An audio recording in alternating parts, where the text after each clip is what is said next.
Yo, what's up, guys? This is New Jersey Mastermind. So, what did you guys think about WrestleMania?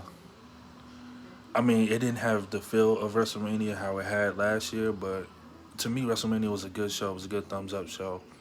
You know, all the great superstars they had there, especially the triple threat ladder match. I like that match. That match was good because, as you guys know, I'm a big Miz and Morrison fan. And I'm glad they still actually got the titles. So that, and also Drew McIntyre winning the main event of WrestleMania. That was also actually good too. Drew McIntyre deserved it. He's been working his ass off to get that championship. You know, he's went from heel to now he's a face. So he's been working his ass off to get it, and rightfully he deserves that title. I think it's time for Brock to go away for right now. Go away for a little bit, come back. But it's time for Brock to go away. Cause to me, he's been holding the title hostage, and he's a part timer. He's not like he's a full timer. So, the fact that Drew McIntyre has this championship now, it can bring more legitimacy back to the WWE Championship. Now that he's on the Raw brand, and the title is on the Raw brand. So, that's what I have to say about that.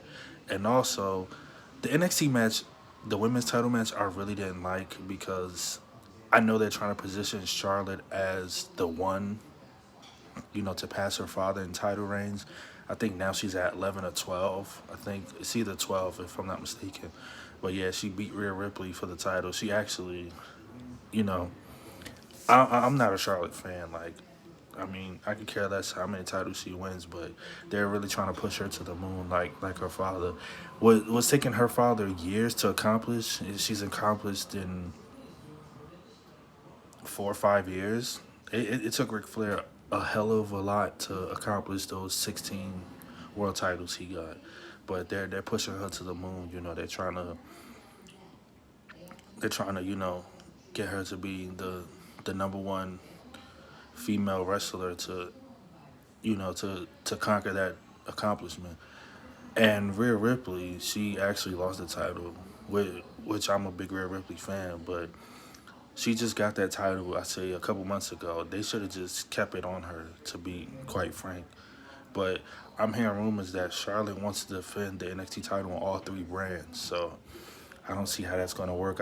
Me personally, I think she's moving back to NXT because, I mean, to me, she can do that. She can try to, you know, she can try to defend the title on all three shows, but I think eventually it's going to catch up to her. So that's that. And the match that I really liked was the last man standing match between Edge and Randy Orton. That match went, I think, like 35, 40 minutes the most.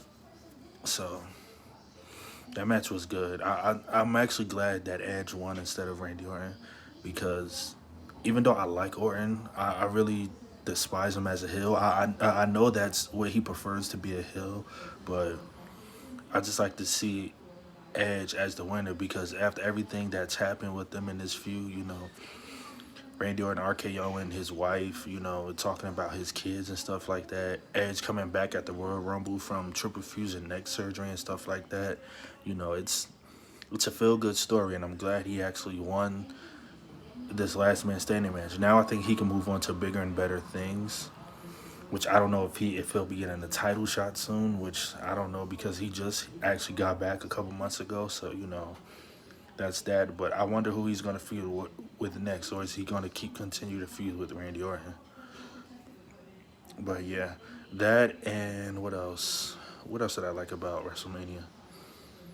Oh, the Universal title match. Braun Strowman is finally the Universal Champion. I was so happy that he won that title.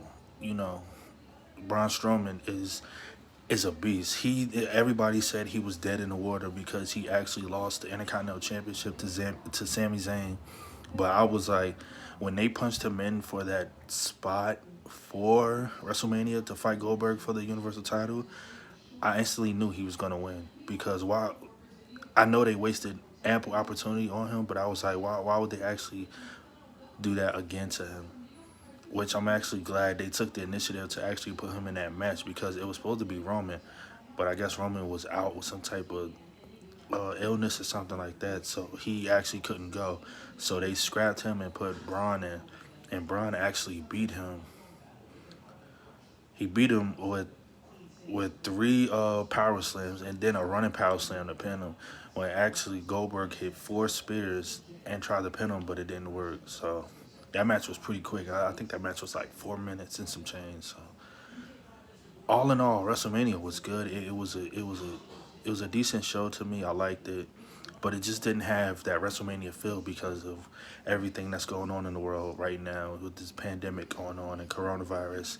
But next year's WrestleMania is going to be in Los Angeles, so hopefully, once everything gets back to normal, we can actually go there and have some fun and actually look at WrestleMania on the big screen for what it is. So for everybody who lives in LA, you know who can't wait for WrestleMania to come there next year, I know it's gonna be awesome. And that's actually 7 days after my birthday, so I should actually try to get tickets to go to LA to go see WrestleMania because I was at last year's WrestleMania in Jersey because that's exactly where I live in Jersey. So it was up here. But yeah, that's about it, guys. That was my recap of WrestleMania. Sorry if I didn't get into everything, but that's what I liked about WrestleMania so far. So, New Jersey Mastermind signing off, y'all.